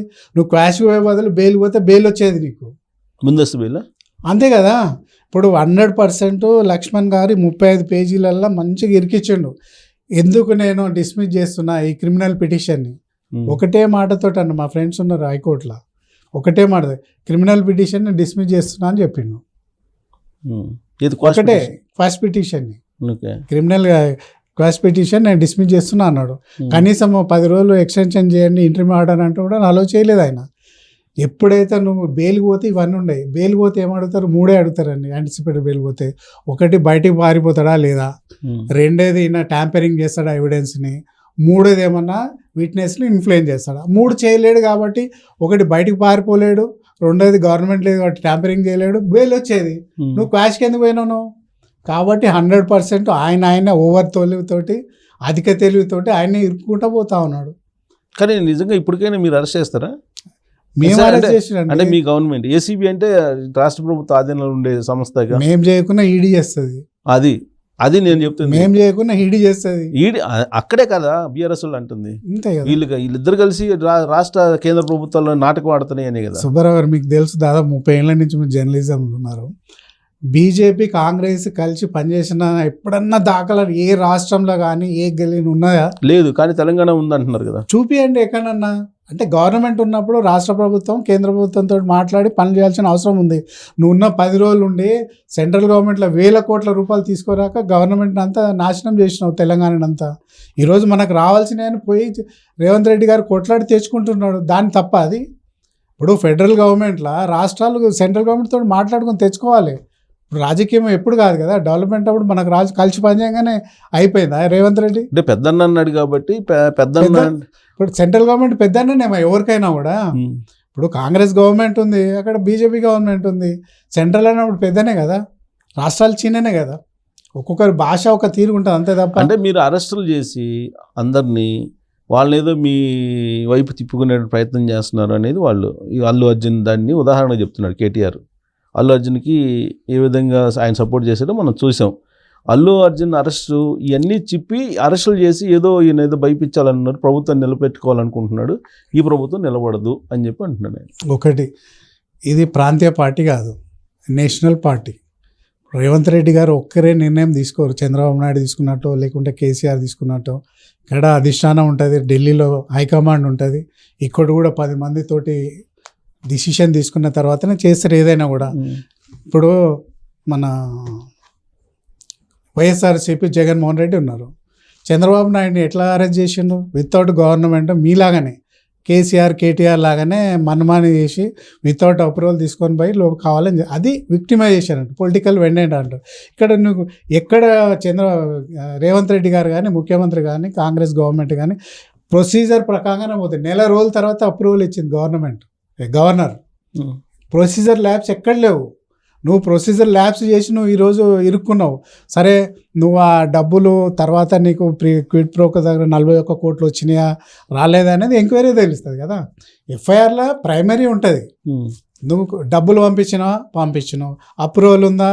లేదు. ఫైనాన్షియల్ అప్రూవల్ ఉందా? లేదు. 10 కోట్ల కంటే ఎక్కువ పంపించద్దు కదా, నువ్వు 46 కోట్లు ఎట్లా పంపించినావా? ఇవన్నీ ప్రైమా ఫేస్ ఉంది కాబట్టి ప్రాథమిక దర్యాప్తు చేయడానికి ఫిట్ కేసు అని చెప్పి ఈరోజు హైకోర్టు కూడా క్లియరెన్స్ ఇచ్చింది. సో ఇప్పుడైతే మీకు అరెస్ట్ చేసే ధైర్యం లేదని ఆయనే చెప్తున్నాడు కేటీఆర్ గారు. ఈడీని పురమాయించారు, ఈడీకి కంప్లైంట్ చేశారు, ఈడీ వచ్చింది అని చెప్పి చెబుతున్నారు. ఒకవేళ చేస్తే అరెస్ట్ ఈడీ చేయాల్సిందే, కానీ మీ ప్రభుత్వానికి ధైర్యం లేదు అనేది వాళ్ళ అభిప్రాయం. ఒకటండి, ఈడీ కూడా ఎఫ్ఐఆర్ లేని రారండి. ఇక్కడ మనీ లాండరింగ్ ఉందా లేకుండా ఫేమా ఉందా అనేది 2 ఎస్టాబ్లిష్ చేసుకొని వచ్చిరు వాళ్ళు. అయితే అది ఏసీబీ వాళ్ళు. ఈడ కంప్లైంట్ ఇచ్చింది ఎవరు చెప్పండి? పొలిటికల్ లీడర్ ఇవ్వలేదు, జనరల్ పబ్లిక్ ఇవ్వలేదు. ఎవరు ఇచ్చిండ్రు? ఒక ప్రిన్సిపల్ సెక్రటరీ దానకిషోర్ గారు ఇచ్చిండు, మున్సిపల్ అడ్మినిస్ట్రేషన్. నీ కింద పనిచేసిన ఆయన ఇచ్చిండు, ఒక రెస్పాన్సిబుల్ ఐఏఎస్ ఆఫీసర్ ఇచ్చిండు. పొలిటికల్ ఎట్లయితే చెప్పండి? లేదు, బిఎన్ఎడ్ లేకుంటే XYZ పొలిటికల్ లీడర్లు ఇచ్చిందంటే పొలిటికల్గా ఉంటుంది. నువ్వు ఒక ఐఏఎస్ ఆఫీసర్ ఏముంటుంది నీ మీద కక్ష చెప్పండి? నీ కింద 10 ఏళ్ళు నీ కింద పనిచేసినటువంటి ఒక ఐఏఎస్ ఆఫీసరు, నీ కింద ప్రిన్సిపల్ సెక్రటరీ చేసినట్టు ఒక ఐఏఎస్ ఆఫీసర్, నీ మీద ఏముంటుంది? ఎవరో ఇవ్వలే కదా. ఇప్పుడు కోర్టు కూడా అదే చెప్పింది లక్ష్మణ్ గారు. ఏదో మామూలు ఎవరు కంప్లైంట్ ఇవ్వలేదు దీని గురించి, ఎంక్వైరీ కావాలని చెప్పి ఒక ఐఏఎస్ ఆఫీసర్ ప్రిన్సిపల్ సెక్రటరీ ఇచ్చింది కాబట్టి దీంట్లో ప్రైమరీ ఫేస్ ఉందని చెప్పి ఆయన కూడా ఒక మేడౌట్ చేసిండు కదా. కాంగ్రెస్ పార్టీ గవర్నమెంట్ ఏర్పడి సంవత్సరం పైన అవుతుంది. అవును, ఈ సంవత్సర కాలంలో టేకప్ చేసినటువంటి కేసులు చాలా ఉన్నాయి. ఫోన్ ట్యాపింగ్ దగ్గర నుంచి, కాళేశ్వరం దగ్గర నుంచి, విద్యుత్ ఒప్పందాల దగ్గర నుంచి చాలా నడుస్తున్నాయి ఎంక్వైరీలు. ఇప్పుడు తాజాగా ఈ రేస్కి సంబంధించి వీటిలో ఏది కూడా ఒకటి కూడా మీకు కంక్లూజన్కి తీసుకురాలేకపోయారు 1 yearలో. రాబోయే రోజుల్లో కూడా మీరు తీసుకురాలేదు అనేది ఇప్పటికి కూడా బీఆర్ఎస్ పార్టీ వాళ్ళు అంటున్నారు. ఒకటి కాళేశ్వరం మీద ఘోష్ కమిటీ ఎంక్వైరీ నడుస్తుంది, కంప్లీట్ కాలేదు అది. ఇంకా ఏది చేసినా కూడా ఇది నేషనల్ పార్టీ కాబట్టి రేవంత్ రెడ్డి ముఖ్యమంత్రి కానీ అందరి సమిష్టిగా ప్రైమా ఫేస్ ఉంటేనే, పగడ్బందీ ఉంటేనే చేస్తారు. ఏదో ప్రాంతీయ పార్టీలాగా ఏదో రాంగ్ అని చెప్పి దాన్ని బుక్ చేసి లోపలేయాల్సిన అవసరం లేదు. ఎందుకంటే ఇప్పుడు ఒక ఐఏఎస్ ఆఫీసర్ కంప్లైంట్ చేస్తేనే పొలిటికల్ వెండేటా లేకుంటే కక్షతోటి చేస్తున్నారని మొత్తుకుంటున్నారు రోడ్డు మీద పడి బావబామర్దులు ఇద్దరు. అందు గురించే క్లియర్ కట్గా ఎంక్వైరీ అయిన తర్వాతనే, దాంట్లో ఎవిడెన్స్ కలెక్ట్ చేసిన తర్వాతనే అరెస్ట్ అయినా ఉంటుంది. ఇది స్టార్టింగే, ఇది స్టార్టింగే. కాబట్టి దీని తర్వాత ఫోన్ ట్యాపింగ్ వస్తుంది, తర్వాత కాళేశ్వరం వస్తుంది, రింగ్ RRR వస్తుంది, ఇంకెన్నెన్నో ఉన్నాయి, అన్నీ వస్తాయి. వెబ్ సిరీస్ లాగా 1, 2, 3, 4 అన్నీ విత్ ఎవిడెన్సెస్ తోటి వస్తాయి. ఇవన్నీ వచ్చే లోపలే రేవంత్ రెడ్డి గారిని అరెస్ట్ చేస్తారని చెప్పి జగదీష్ రెడ్డి గారు మాజీ మంత్రి చేయమని చెప్పరాదండి. ఎవడొద్దు, మీరు ఉన్నప్పుడే ఏం పీకలేదు ఆయనది. 50 లక్షలతోటి చేసిందని చెప్పి దొంగ అది ఇది అన్నావు కదా. 10 ఏళ్ళు ఏం పీకినావు? ఎంటిక కూడా పీకలేను. పీకేది ఉంటే ఎప్పుడో పీకుతుంటేవి. అది యాక్చువల్గా ఫాల్త్ కేసు అది. ఆ రోజు చంద్రబాబు నాయుడు కానీ లేకుంటే రేవంత్ రెడ్డి కానీ ఫాల్స్ కేసు ఉంటే 10 సంవత్సరాలు నిన్ను ఓడాపిండు. అప్పుడే ఏం పీకలేదు, నువ్వు ఇప్పుడేం పీకుతావు? ఇంకా ఆ కేసు కాకపోయినా ఇప్పుడు రీసెంట్గా కేటీఆర్ గారు కంప్లైంట్ చేశారు. మున్సిపల్ శాఖ నుంచే కొన్ని స్కీమ్స్ దగ్గర నుంచి డబ్బులు డైవర్ట్ చేశారు, వాళ్ళు బావమర్ది కంపెనీకి ఇచ్చారని కంప్లైంట్ చేసేసారు. చేసుకోమని చెప్పరాదండి, ఏది ఉంటే ఆ కేసులో రేవంత్ రెడ్డి గారు కూడా జైల్లోకి వెళ్తారని చెప్తున్నారు. ఎవరు చేస్తారంట? Central government. వీళ్ళు గవర్నమెంట్లు ఉన్నారా? సెంట్రల్ గవర్నమెంట్ సెంట్రల్ సిబిఐకి కంప్లైంట్ చేశారు. సెంట్రల్ గవర్నమెంట్ విజిలెన్స్ కంప్లైంట్ చేసుకోమని చెప్పు. వాళ్ళ బావమర్దికి ఇచ్చిందా లేకుంటే ఇంకెవరికి ఇచ్చిందా, మీ బావమర్దికి ఇచ్చిందా, చేసుకోమని చెప్పండి. అన్నీ వీళ్ళకి ఎట్లా అలవాటు అయిపోయిందంటే గత 10 సంవత్సరాల్లో ఒక సెంటిమెంట్ తోటి ఒక ఆంధ్ర వాళ్ళని తిట్టి వాళ్ళు చెప్పిందే వేదం అన్నట్టుంది. ఇప్పుడు అందరికీ నీళ్ళకు నీళ్ళు, పాలు అందరికి తెలిసిపోయింది. తెలంగాణ పేరు మీద ఎమ్మెల్యేలు, కేసీఆర్ ఫ్యామిలీ ఏ విధంగా బాగుపడేది అందరికి తెలుసు. తెలంగాణ ప్రజలు ఎట్లున్నారో అట్లనే ఉన్నారు. నువ్వు ఊరికి పో, సిటీకి పో, ఎక్కడ పో. కాబట్టి వీళ్ళు చెప్పే అన్ని అబద్ధాలు. రసమయ బాలకృష్ణ గురించి మీకు తెలుసు, సింగర్, మాజీ ఎమ్మెల్యే. గతంలో ఆయన ఒక పాట పాడి ఒక మాట అంటే అసలు ప్రతి ఒక్కరు లేచి ఆడేవాళ్ళు. మొన్నవాడు కరీంనగర్లో మీటింగ్ పెడితే ఒక్కడన్నా ఆ పక్కనున్నాడు అంటాడు వీళ్ళే కోట్లు సంపాదించారు నాయన మన పేరు పెట్టుకొని తెలంగాణ సెంటిమెంట్. కాబట్టి వీళ్ళు ఏది చెప్పినా ప్రతి ఒక్కటి అనాలిసిస్ చేస్తారు పబ్లిక్. కానీ తెలంగాణ ప్రజలు చాలా తెలివివంతులు, వీళ్ళు చెప్తే ఎవరు నమ్మేటానికి. కానీ బీఆర్ఎస్ పార్టీ వాళ్ళని పక్కన పెడితే వి ప్రకాష్ గారు అలాగే ఎన్ఐ గారు వీళ్ళందరూ ఏమంటున్నారంటే చంద్రబాబు నాయుడు గారు ఈయన్ని చేత ఇక్కడ చేపిస్తున్నారు ఇవన్నీ అని చెప్పి ఈ మధ్యకాలంలో బాగా వాళ్ళు చెప్తూ ఉన్నారు సమాజానికి. చూపించచ్చు కదా చంద్రబాబు నాయుడు చెప్తే, ఈ కేసులన్నీ కూడా చంద్రబాబు నాయుడు గారు చెప్తేనే, చంద్రబాబు నాయుడు చెప్తేనే ఈయన కేటీఆర్ డబ్బులు పంపించిండా? ఈ రేసు చంద్రబాబు నాయుడు చెప్తేనే చేసిండా? ఈ రేసు చంద్రబాబు నాయుడుదే కదా. కేటీఆర్ ఎందుకు చెప్తారు? నేను ఒకటి చెప్తున్నాను, కేటీఆర్ ఏమన్నాడు? చంద్రబాబు నాయుడు మీ బాస్ చెప్పిండు 2001లో చేద్దాం అనుకున్నాడు, చేయలేకపోయినా కానీ నేను చేసిన అంటే చంద్రబాబు నాయుడు చెప్తే చేసిండు. అయినా మరి చంద్రబాబు నాయుడు చేస్తే ఈ రేజ్ చేసిండా మరి హైదరాబాద్లో? దానికి చెప్పండి. దానికి సరే రేవంత్ రెడ్డి గారు చంద్రబాబు నాయుడు ఎట్లా చెప్తే అంటున్నా, ఒక ఎవిడెన్స్ చూపియండి. అసలు ఇప్పుడు ఈ కేసులన్నీ కూడా చంద్రబాబు నాయుడు గారు చెప్తే ఆయనకేమొస్తుంది? ఇక్కడ చేపిస్తే ఆయనకేమొస్తుంది? రాజకీయపరమైనటువంటి లబ్ధి భవిష్యత్తులో ఉంటుంది. రేపు ఒకవేళ లబ్ధి ఉంటే బీజేపీ, టీఆర్ఎస్, టీడీపీ కలిసే అవకాశం ఉంటుంది. కానీ కాంగ్రెస్, బీజేపీ, టీడీపీ కలిసే అవకాశం లేదు కదా ఇక్కడ. ఎందుకంటే అక్కడ చంద్రబాబు నాయుడు గారు బీజేపీ తోటి ఉన్నాడు కదా, కాంగ్రెస్ తోటి ఎందుకు లాలిచ్చి ఉంటాడు ఆయన? కానీ ఇది ఎందుకు మరి పాలిటీషియన్ చంద్రబాబు నాయుడు గారు. మరి వి ప్రకాష్ గారు కానీ ఎన్ఐ గారు కానీ వీళ్ళందరూ ఏం మాట్లాడతారంటే చంద్రబాబు నాయుడు గారు రిమోట్ రేవంత్ రెడ్డి ఆయన చెప్పినట్టే చేస్తున్నారు. ఈ అరెస్టుల పరంగా కానీ ఎంక్వైరీలు కానీ చంద్రబాబు నాయుడు గారు చెప్తేనే చేస్తున్నారు అనేది కదా వాళ్ళు చెప్తుంది. పార్టీ పరంగా వేరే వాళ్ళు చెప్పడం వేరు. బట్ విన్నయ్ గారు, ఈ ప్రకాష్ లాంటి వారు విన్నయ్ గారు కానీ ప్రకాష్ కానీ తొక్క తోలు కూడా తెలియదు చంద్రబాబు నాయుడు గురించి. వాళ్ళకి ఏమైనా తెలుగుదేశం పార్టీకి వాళ్ళకి ఏముందో తెలియదు, కానీ ఏమైనా చంద్రబాబు నాయుడు తిట్టుడు తప్పుడు. కానీ ఆయన ఈ విషయంలో చంద్రబాబు నాయుడు చెప్తేనే రేవంత్ రెడ్డి చెప్పిన చెప్పమని చెప్పండి. ఏం ప్రకాష్ గారికి ఏం తెలుసు? ఆయనకు ఏదో పెద్ద మేధావిలాగా ఫీల్ అవుతాడు ఆయన. వినయ్ గారు ఒక ఉద్యమకారుని కేసీఆర్ ఏం చేసినా మీ అందరికి తెలిసిన విషయమే. కాబట్టి ఏదో మేధావుల ముసుగులో వీళ్ళంతా ఇష్టం వచ్చినట్టు ఏది వస్తే అది చెప్పడం, పబ్లిక్ ఏది చెప్తే విన్నారనడం. తెలంగాణ మూమెంట్లో మీరు ఏది చెప్తే వినయ్ గారు కానీ ప్రకాష్ గారు కానీ ఏది చెప్తే అది విన్నారు. ఇప్పుడు మీరు ఏది చెప్పినా ఈయన పరిస్థితిలో ఎవరు లేరు. కానీ ఇవాళ పాసం యాదగిరి లాంటి సీనియర్ జర్నలిస్ట్ కూడా ఇదే వాయిస్ వినిపిస్తున్నారు కదా. పాశం యాదవ్ గారు ఏం చెప్పారు? జర్నలిస్టు మొన్న చూసిండ్రా? మొన్న గత 15 రోజుల నుంచి పాశం యాదవ్ గారు ఏం మాట్లాడుతారో మీరు చూసిండ్రా ఈ మధ్యలో? కాబట్టి ప్రతి ఒక్కరికి కూడా ఒక ఎజెండా ఉందండి. మేధావి ముసుగులో కొంతమంది మాట్లాడుతూ ఉన్నారు. ఏమంటారు? నేను క్యాచ్ చేయలేదు. రేవంత్ రెడ్డి గారు మంచిగానే చేస్తున్నారు కదా. 9 మందిలో ఆయన కూడా ఉన్నారు కదా. 9 మంది ఏదైతే ఉద్యమకారులు ఉన్నారో, మేధావులు ఉన్నారో, ఆయన కూడా ఉన్నాడు కదా. 9 మంది లెక్క? 9 మందే కదా. వీళ్ళంతా అంటే మేధావుల కింద మీరు 9 మందిని ఎట్లా లెక్కేశారు? మేధావులు కాదు, ఎవరైతే ఉన్నారో ఇప్పుడు 9 మందికి ఇచ్చింది కదా. ఏది మన ఆయన పేరు పేరు అశోక్, సుద్దాల అశోక్కి, కౌలు కళాకారులకి 9 మందికి ఆనర్ చేసింది కదా ముఖ్యమంత్రి. సో అందులో ఉన్నారు. కాబట్టి ప్రతి ఒక్కరికి ఏదో ఒక ఎజెండా ఉంటుంది, దాని లైన్ తీసుకొని చేస్తుంటారు. ఇన్నయ్య గారికి నేను ఈరోజు అడుగుతా ఉన్నా, చంద్రబాబు నాయుడు గురించి ఏం తెలుసని, ప్రకాష్కి ఏం తెలుసని, ఏదో ఇష్టం వచ్చినట్టు ఆంధ్ర అనే ఒక ముద్ర వేసి ఆయన ఏం చెప్తే అది చేస్తాడని. మా ముఖ్యమంత్రి గారు ఎప్పుడో చెప్పిండు, సహచరుడు అని చెప్పిండు, మేము కలిసి పనిచేసినాం అనేది ముఖ్యము. ఆయన పార్టీ వేరు, ఈయన పార్టీ వేరు. ఆయన ఎప్పుడో కాంగ్రెస్కి వచ్చేసిండు, ఆయన ఎజెండా ఆయనకుంది, ఆయన దిష్టానం ఉంది. ఆయన చెప్తే వినాల్సిన అవసరం రేవంత్ రెడ్డి గారికి ఎందుకు ఉంటుంది? ఇవాళకి కూడా కేసీఆర్ గారు తప్ప తెలంగాణకి సరైనటువంటి లీడర్ లేరు, ఆయనే తెలంగాణ సమాజానికి మేలు చేస్తారు అనేటువంటి భావాన్ని వీళ్ళు తీసుకెళ్తున్నారు కదా. ఇప్పుడున్న మేధావుల గురించి నేను ఒకటే క్వశ్చన్ ఇస్తాను. తెలంగాణ వాళ్ళకు తిండి లేకుండా ఆత్మగౌరవం అని చెప్పి 100 సార్లు 10 ఏళ్ళు 20 ఏళ్ళు అదే చెప్పిండు. మాకు ఆత్మగౌరవం ఎక్కువ, మాకు తిండి లేకుండా ఆత్మగౌరవం, మా తెలంగాణ మాకు కావాలి, మాకు కరెంటు లేకుండా తిండి లేకుండా మా బతుకు ఎక్కువ అన్నారు కదా. ఆత్మగౌరవం 10 ఏళ్ళు ఎక్కడ వండుకుందండి? బానిసలాగా చూసారు. ఏదైతే గద్దర్ గారిని 3 గంటల సేపు 4 గంటలు ఎండలు నిలబెట్టి అప్పుడు ఆత్మగౌరవం ఎక్కడ పోయింది? కేసీఆర్ అంత పెద్ద నాయకుడు అయితే ఎందుకు గౌరవించలేదు? ఏ కవులను కళాకారుని ఆయన ఉద్ధరించిండు. అందశ్రీ గారిని జనని జయ జయ తెలంగాణ పాటని అప్పుడు ఉద్యమప్పుడు ఎంత ఉపయోగించుకున్న కేసీఆర్ గారు. మళ్ళీ వచ్చిన తర్వాత అది జాతీయ గీతంగా ఎందుకు పెట్టలేదు? రాష్ట్ర జాతీయ గీతంగా ఎందుకు పెట్టలేదు అంటున్నా. ఆత్మగౌరవం అనేది తెలంగాణ వాళ్ళకు ముఖ్యమని చెప్పి సోకాళ్ళు మేధావులంతా అన్నారు కదా. 10 ఏళ్ళు ఎక్కడ పోయింది? ఒక్క యూనియన్ లేదు, ఆర్టీసీని నలిగి పడేసిండ్రు, ఏ ట్రేడ్ యూనియన్ లేదు, ఏ యూనియన్ లేదు, ఎవ్వరు కూడా ధర్నా చౌక్ను కూడా ఎత్తేసినటువంటి పరిస్థితులు ఉన్నాయి కేసీఆర్ గవర్నమెంట్లో. ఆ రోజు ఎక్కడ పోయింది ఆత్మగౌరవం అంతా? ఆ రోజు పెద్ద నాయకుడు అయినప్పుడు ఒక నియంతలాగా పరిపాలన జరిగింది 10 సంవత్సరాలు.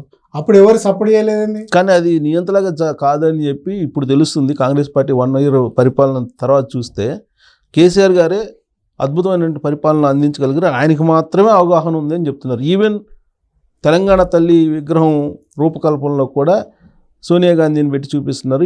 ఇదియా మాకు తెలంగాణకి అని చెప్పి అడుగుతున్నారు. ఓకే అండి, ముఖ్యమంత్రి గారు రేవంత్ రెడ్డి గారు వచ్చిన తర్వాత తెలంగాణ గీతం లేకుండే 10 ఏళ్ళు. వచ్చిన తర్వాత ఏదైతే ఆ పాట ఉందో అందశ్రీ రాసిన పాటని మా జాతీయ గీతంగా, రాష్ట్ర జాతీయ గీతంగా చేసిండు. అది కూడా ఆంధ్ర వాళ్ళ మ్యూజిక్ ఉంది, ట్యూన్స్ ఉన్నాయి. సరే, ఆంధ్ర వాళ్ళు చెప్పేది అదే కదా, వాళ్ళకి ఓన్లీ ఆంధ్ర తెలంగాణ తప్ప వాళ్ళకి వేరేది రానేది అదే ఒక పాట. రెండోది తెలంగాణ తల్లి విగ్రహం అంటున్నారు కదా, ఎందుకు అఫీషియల్గా నువ్వు చేయలేదు? గెజిట్లో తీసుకురాలేదు, ఎందుకు తీసుకురాలి? మేము తీయలేదు కదా, ముందుగా చూపించారు కదా, గెజిట్ లేదు. కాకపోతే అవును, అఫీషియల్గా ఉండాలి కదా. అఫీషియల్గా ఇప్పుడు మాకు పాలపిట్ట అని చెప్పి ఆ రోజు పక్షిని అలౌట్ చేసినాం, మరి ఇది మా తెలంగాణ తల్లి అని చెప్పి గెజిట్లో ఎందుకు తీసుకురాలేదు? పాటను ఎందుకు తీసుకురాలేదు? అంటే చక్రవర్తి లాగా నేనే రాజు నేనే మంత్రి అన్నట్టు 10 సంవత్సరాలు సాగించారు వాళ్ళు. ఆయనకంటే అంత తెలుసు అంట. వాళ్ళకు మేము తెలంగాణ బిడ్డలమే, ఏదో అప్పుడు ఉద్యమంలో ముందున్నా కాబట్టి 2 సంవత్సరాలు ఒకసారి ఏమో ఉద్యమం ముసుగులు వచ్చిండు, రెండోసారి చంద్రబాబు నాయుడిని మళ్ళీ వస్తుండు కత్తులు పెట్టుకొని వచ్చిండు, రెండోసారి అయిండు, మూడోసారి నీ కథ అంతా తెలిసిపోయింది. ఈరోజు గతంలో మీ యొక్క 2014 వీళ్ళ యొక్క ఎఫిడేవిట్ చూడండి, వీళ్ళ ఫ్యామిలీది, ఇప్పుడు చూడండి ఎన్ని కోట్లు. ఉద్యమం చేస్తే ఉన్న ఆస్తులు ఊడిపోతాయండి. స్వాతంత్రం నడుస్తున్నప్పుడు, ఉద్యమం నడుస్తున్నప్పుడు 1000 కోట్లు ఉద్యమంలో ఖర్చు పెట్టినటువంటి ఫ్రీడమ్ ఫైటర్స్ ఉన్నారు. వీళ్ళకేమో పేపర్లు వస్తాయి, టీవీలు వస్తాయి, బంగ్లాలు వస్తాయి, కార్లు వస్తాయి, 20 లక్షల వాచ్లు వస్తాయి. వస్తాయండి, కష్టపడితే వస్తాయని చెప్పి. అంటే ఎమ్మెల్యే అయిన తర్వాత బిజినెస్ చేయొచ్చా మీరు? చట్టం ఉందా? పీపుల్స్ రిప్రజెంటేటివ్ యాక్ట్ ఏం చెప్తుంది? ఒక ఎమ్మెల్యే అయిన తర్వాత కానీ ఒక మంత్రి అయిన తర్వాత నువ్వు ఏ బిజినెస్ చేయడానికి లేదు. నువ్వు బిజినెస్ చేయలేదు, ఏం చేయలేదు. 20 లక్షల వాచ్ ఏడికెళ్ళి వచ్చింది? కోట్లు ఏడికెళ్ళి వచ్చినాయి? 200-300 కోట్లు పెట్టి ప్యాలెస్ ఎట్లా కట్టిరు? 30 ఎకరాలు ఉన్న ఫామ్ హౌస్ 200 ఎకరాలు ఎట్లా అయింది? కాబట్టి అన్నీ పబ్లిక్ తెలుసండి. ఇవాళ రేపు ప్రతి ఒక్కరి దగ్గర చిన్న ఆండ్రాయిడ్ ఫోన్ ఉంది, ప్రతి ఒక్కరు. బట్ ఏదైతే మీరు పరిపాలన సాగిస్తున్నారో ఇది డైవర్షన్ పాలిటిక్స్ అంటున్నారు. ఇప్పుడు హైడ్రాది ఉంది, నెగిటివ్ వచ్చేసింది, తర్వాత రుణమాఫీ మీద పెద్ద డ్రైవ్ జరుగుతుంది. అది డైవర్షన్ చేయడానికి అల్లు అర్జున్ లాంటి వాళ్ళని అరెస్ట్ చేసేసి మొత్తం ఇష్యూని చర్చ లేకుండా చేసాడు. డైవర్షన్ పాలిటిక్స్ అంటారు కదా. రేపు రాబోయే ఎలక్షన్లో డైవర్షన్ పాలిటిక్స్ చేస్తే మమ్మల్ని ఓడగొడతారు కదా. మీకెందుకు బాధ? మేము డైవర్షన్ చేస్తున్నామా? నువ్వు 10,000 ఇస్తే 12,000 ఇస్తాను, 15,000 ఇస్తా అన్నది నిజమే. కాకపోతే ఆడ నువ్వు చేసినటువంటి జీడిపి మాది అంతా దేశమంతా 6% ఉంటే 20% నువ్వే అంటే కదా. సరే, నువ్వు చెప్పిన మేము కూడా నామినాం కొన్ని రోజులు. అపోజిషన్లో మా దగ్గర అయితే ఉండదు కదా డేటా. నిజంగా 20% జీడిపి ఉంది కాబట్టి మనం 15,000 ఇవ్వచ్చు అని అనుకున్నాము. ఇప్పుడు చూసేవరకు లేదు. కాబట్టి ఉన్నది ఉన్నట్టు మీకు వైట్ పేపర్ కూడా ఇవ్వడం జరిగింది. 12,000 ఇప్పుడు ఇస్తున్నాము. నెక్స్ట్ ఇయర్ మంచిగా వస్తే 15,000 ఇస్తామో ఇంకెక్కువ ఇస్తాము. ఎందుకంత కొట్లాట? డివియేషన్ పాలిటిక్స్ చేస్తే 5 ఏళ్ళ తర్వాత మళ్ళీ మేమైతే పబ్లిక్లో పోవాలి కదా. దానికి నువ్వు ఇప్పుడు చెప్పాల్సిన అవసరం ఏమొచ్చింది? కానీ మీ ప్రభుత్వం ప్రాసిక్యూషన్ విషయంలో కానీ అలాగే ఇన్వెస్టిగేషన్ విషయంలో కానీ వెనకబడినట్టు అనిపించట్లేదా? ఎందుకంటే ప్రభాకర్ రావు గారిని ఇంతవరకు తీసుకురాలేకపోయారు మీరు ఫోన్ ట్యాపింగ్ విషయంలో. తర్వాత చాలామంది ఇప్పుడు ఇంతవరకు ఎవరిని మీరు అరెస్ట్ చేయలేకపోయారు, సంవత్సరం పైన దాటిపోయిన తర్వాత. మరి ఇవి మీ ప్రభుత్వానికి డ్రాబ్యాక్ కదా. ప్రభాకర్ రావు గారు ఏందండి, ఆయన బయట ఉన్నాడు, క్యాన్సర్ పేషెంట్ అని ఉన్నాడు. వాళ్ళకు ఏదైతే సెంట్రల్ స్టేట్ వాళ్ళు అయితే పోయి చేసేంత పరిస్థితి లేదు. ఇప్పుడు ఇంటర్పోల్ ఆఫీసర్ పోయి తీసుకురావాల్సిన అవసరం ఉంటుంది. దానికి ఇంకా ఎంక్వైరీ నడుస్తుంది. ఇదేదో భారత్ పోల్ అని చెప్పి నేను అనౌన్స్ చేశాను. ఇంటర్పోల్ ఆఫీసర్ భారత్ పోల్, ఇంటర్పోల్ని భారత్ పోల్ కింద మార్చి నిన్న అనౌన్స్ చేశాను కేంద్ర హోంశాఖ. అంటే డైరెక్ట్గా స్టేట్ పోలీసులు కూడా వేరే దేశంలో ఉన్న వాళ్ళతోటి ఇంటరాక్ట్ అయ్యి తీసుకొచ్చే వెసులుబాటు ఏదో ఇంకా నడుస్తుంది. ఇన్వెస్టిగేషన్ నడుస్తుంది. కొంతమంది జైల్లో ఉన్నారు. రాధాకృష్ణ గారు ఇంకా జైల్లో ఉన్నారు. భుజంగరావు కానీ తిరుపతి అన్న కానీ అంతా జైల్లోనే ఉన్నారు. కాబట్టి ఎన్ని రోజులు తప్పించుకుంటారండి. కాకపోతే టైం బీయింగ్గా బయట ఉంటారు. ఫస్ట్ వికెట్ కేటీఆర్ గారు అనుకోవచ్చా? అందులో కూడా ఆయనే కదా ఐటీ మినిస్టరు, అన్నిట్లో ఆయనే కదా. అరెస్ట్ పర్వంలో ఫస్ట్ స్టేట్ గవర్నమెంట్ తీసుకున్న దాంట్లో ఆయనే. మరి ఫస్ట్ వికెట్ ఆయనే కదా. ఇప్పుడు ఎప్పుడు ఓపెనింగ్ బ్యాట్స్మెన్ అతన్ని. ఓపెనింగ్ బ్యాట్స్మెన్ అటు కాదు, దాన్ని అది కూడా చెప్పాడు ఆయన. మేము కూడా అనుకున్నాం చాలా. ఆయన ఏం చెప్పాడంటే వాళ్ళు వేసే బాల్స్ని బట్టి మా బ్యాటింగ్ అనేది ఉంటుందని చేసుకోమను, బ్యాటింగ్ చేసుకోమని చెప్పి. రన్అట్ అవుతాడా, క్లీన్ బౌల్డ్ అవుతాడా? నాకు తెలిసినంత క్లీన్ బౌల్డే. రన్అట్ కూడా కాదు, రన్అట్ అయితే కొద్దిగా సింపతి ఉంటుంది. ఎంపైర్ తప్పు చేశాడు ఆయన, ఎల్బిడబ్ల్యూ కాదు, అవన్నీ ఉంటాయి. కాబట్టి ఇది క్లీన్ బౌల్డ్ వికెట్ ఇది. సో ఎప్పుడు అరెస్ట్ రేపా ఎల్లుండా లేకపోతే ఇంకా టైం తీసుకుంటారా? పోలీసు వాళ్ళు రేపు చేయొచ్చు, ఎప్పుడైనా చేయొచ్చు. అరెస్ట్ మాత్రం ఖాయమండి. ఎందుకంటే హైకోర్టే దాన్ని రాష్ట్రం మొత్తం మేడౌట్ చేసింది. తిరగబడుతుందేమో మీ మీద. ఎందుకు తిరగబడతారండి? అరెస్టు నిరసిస్తూ దేనికి? మేమన్నా చేసినామనా? వాళ్ళు ఏం చేసిరని? ప్రజల గురించి ఏదైనా పోరాటం చేస్తే ప్రజలు తిరగబడతారు. మొన్న ఒక్కడే చెప్తానండి, ఈరోజు ప్రెస్ మీట్లో ఏం చెప్తాడు, నా కేసు నేను కొట్లాడుకుంటా, మనకు ముఖ్యం రైతులు ముఖ్యం, 15,000 వచ్చిన దాకా పోరాటం చేయాలంటుండు. శుద్ధులు చెప్తున్నాడు.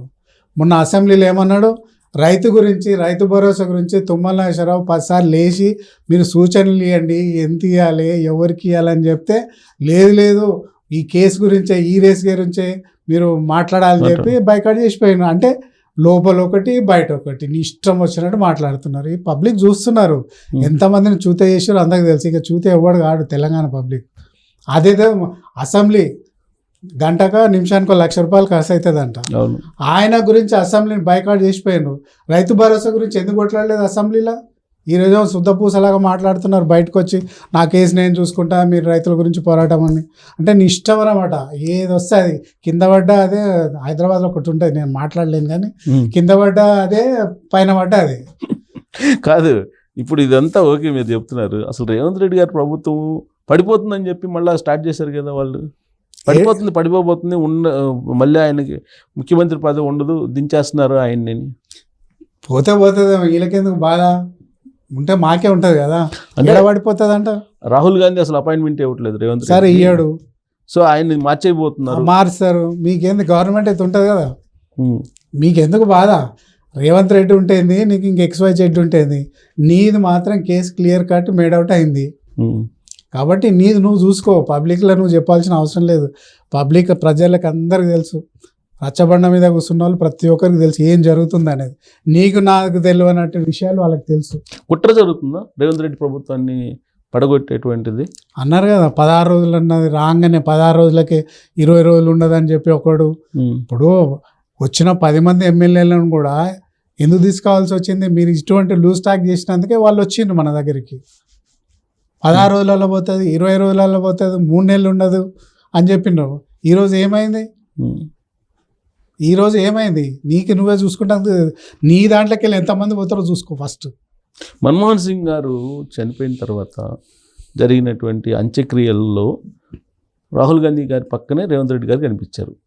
దాంతో ఇప్పటి వరకు బీఆర్ఎస్ పార్టీ వాళ్ళు కానీ లేదంటే కొంతమంది చేసినటువంటి కామెంట్స్, రాహుల్ గాంధీ అపాయింట్మెంట్ ఇవ్వలేదు, అక్కడే ఆయన చీటీ జినిగిపోతుంది త్వరలో, ఇవన్నిటికి ఫుల్ స్టాప్ పడినట్టు ఆ ఇండికేషన్. నేను ఇంతకుముందు చెప్పిన ప్రాంతీయ పార్టీలు ఒకటే ఎజెండా ఉంటుంది అలా, గల్లపెట్టే నింపుకోవడం. నేషనల్ పార్టీ కాబట్టి 29 రాష్ట్రాలు ఉన్నాయి కాబట్టి ఎన్నో ఉంటాయి.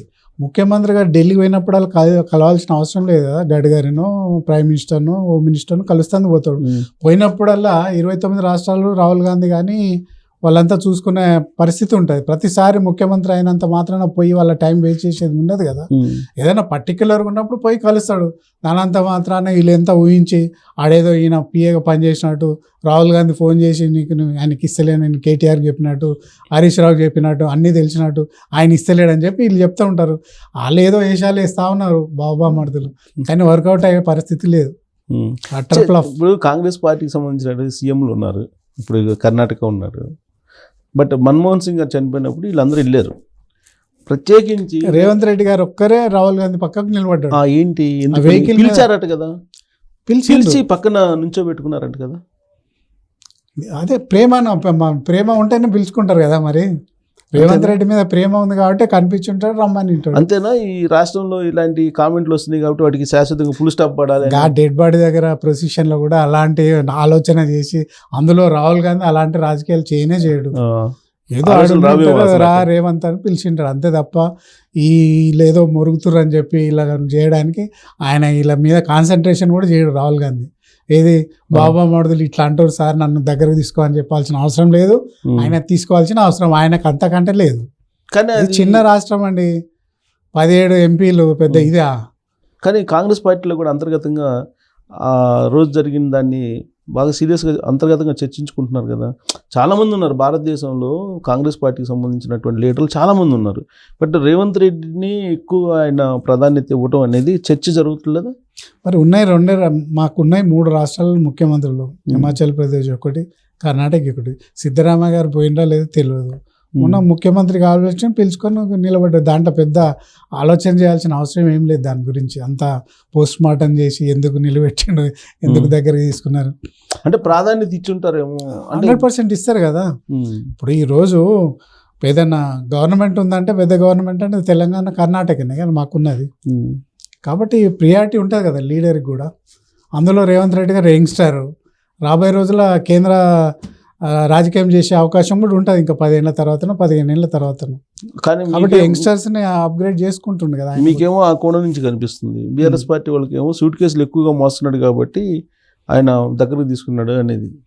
వీళ్ళేమో ఫామ్ హౌస్కి మోసేది, అదే అలవాటు అందరికి ఉందనుకుంటారు వీళ్ళంతా. కాబట్టి అంతే తేడా. పచ్చ కామర్లు వచ్చినాక అంత పచ్చగా కనిపిస్తుంది అన్నట్టు ఈ కేసీఆర్కు కేటీఆర్కి వీళ్ళందరికీ. ఇప్పుడు నేను ఒకటి చెప్తానండి, ఇంతవరకు కేసీఆర్ గారు ఒక్క మాట మాట్లాడతలేడు. దేని గురించి అంటారు?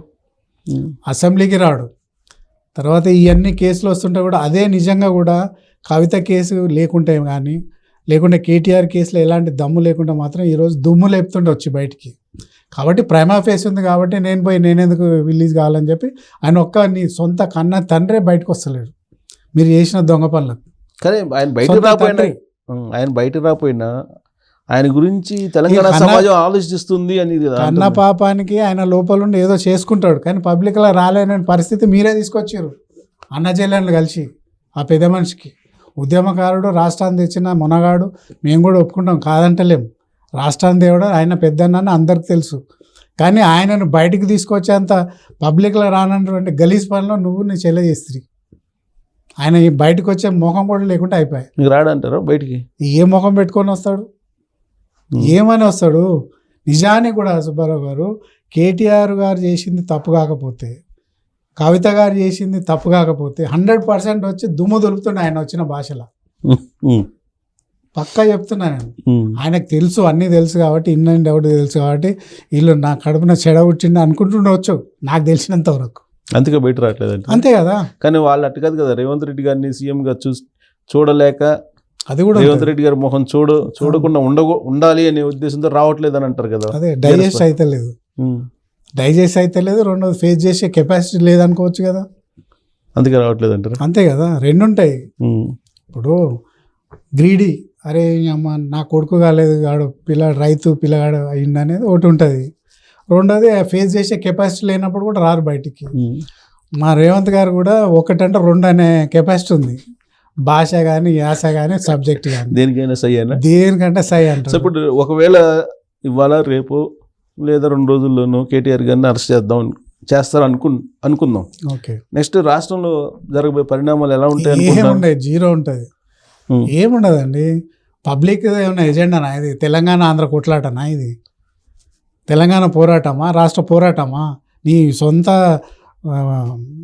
లాభాల గురించి అన్ని తప్పులు చేసుకుంటా రాష్ట్రాన్ని ఖజానా ముంచేసి ఇష్టం వచ్చినట్టు కాంట్రాక్టులు ఇచ్చి 1,00,000 కోట్ల కాళేశ్వరం కూలగొట్టి ప్రజాధనాన్ని అంతా భ్రష్టు పట్టించి ఇంకా పబ్లిక్ వస్తారంటే వీళ్ళ గురించి ఎవ్వడు రాడండి. No sympathy, no empathy. Political statement లేదంటే ఇంటెలిజెన్స్ స్టేట్మెంట్? అది రెండు అనుకోండి. ఎవరు రారు, మీరు రాసుకోండి. రేపు వాళ్ళే వస్తారు. జగదీశ్వర్ రెడ్డి, XYZ ఉంటారు కదా తాపేదారులంతా. సో పొలిటికల్ గా మీకు కౌశిక్ రెడ్డి పొలిటికల్ గా మీకు మైలేజ్ ఇస్తుంది అనుకుంటున్నారా అరెస్ట్? పొలిటికల్ గా ఉంటుందా లేదా మాకు అనవసరం. నువ్వు తప్పు చేసినావు, ఏజెన్సీ ఇన్వెస్టిగేషన్ చేస్తుంది, నువ్వు కోఆపరేట్ చేయాలి. లా అబైడింగ్ సిటిజన్ అంటావు, రోడ్డు మీదకి వచ్చి లా ఇన్వెస్టిగేషన్ చేస్తుంటే నువ్వు కోఆపరేట్ చేయవు. ఇది ఎక్కడి నువ్వు సిటిజను? ఇటు ఓసారి నీ ఇష్టం వస్తేనేమో లా గురించి మాట్లాడతావు, నీ ఇష్టం లేకపోతే లా అంతా వేరే అంటావు. ఒకటి చెప్తాను, నిన్న హైకోర్టు ఇచ్చినటువంటి జడ్జిమెంట్ చూసిన తర్వాత లొట్టపీస్ కేసు అంటావు. అంటే లొట్టపీస్ కేసు ఉంటేనే లక్ష్మణ్ గారు నీకు మేడౌట్ చేసిండ్రు ఆ పాయింట్లన్నీ ప్రైమా ఫేస్ ఉందని. అంటే అంత ఆహమా నీకు లొట్టపీస్ కేసు అంటే? గలీజ్ పదం మా తెలంగాణలో అది లొట్టపీస్ గాడంటే. అంటే ఒక దిక్కేమో లా అబైడింగ్, నేను జడ్జి గారిని నేను గౌరవిస్తాను, లాని గౌరవిస్తాను, అన్నిటిగా లా అబైడింగ్ సిటిజన్ అంటావు. ఓ దిక్కేమో లొట్టపీస్ కేసు అంటావు. అంటే నువ్వే జడ్జివా? ఇప్పుడు ఇది కూడా ఇలాంటి వ్యాఖ్యలు కూడా 100% వస్తుందండి. నీకు హావభావాలు, నీ యొక్క ఇంకొకటి చెప్తానండి, సబ్జుడిస్లో ఉన్నప్పుడు ప్రెస్ మీట్ పెట్టకూడదు. ఒక అక్యూజ్డ్ నీవు ఇచ్చినటువంటి పేపర్లు ఇష్టం వచ్చినప్పుడు రాయించుడు, ఆర్టికల్ రాయించుడు, టీవీ ఛానల్ ఇష్టం వచ్చినప్పుడు ప్రెస్ మీట్లు పెట్టించుడు, నీ యొక్క దగ్గర ఉన్నటువంటి నీ షాగిర్దిగాళ్ళతో ప్రెస్ మీట్లు పెట్టించుడు, ఇదంతా కూడా రేపు అన్నీ వస్తాయి. రేపు ఏదైతే ట్రయల్ స్టార్ట్ అవుతుంది కదా, ఇవన్నీ కూడా ఎవిడెన్స్ కిందకి వస్తాయి ఇవన్నీ.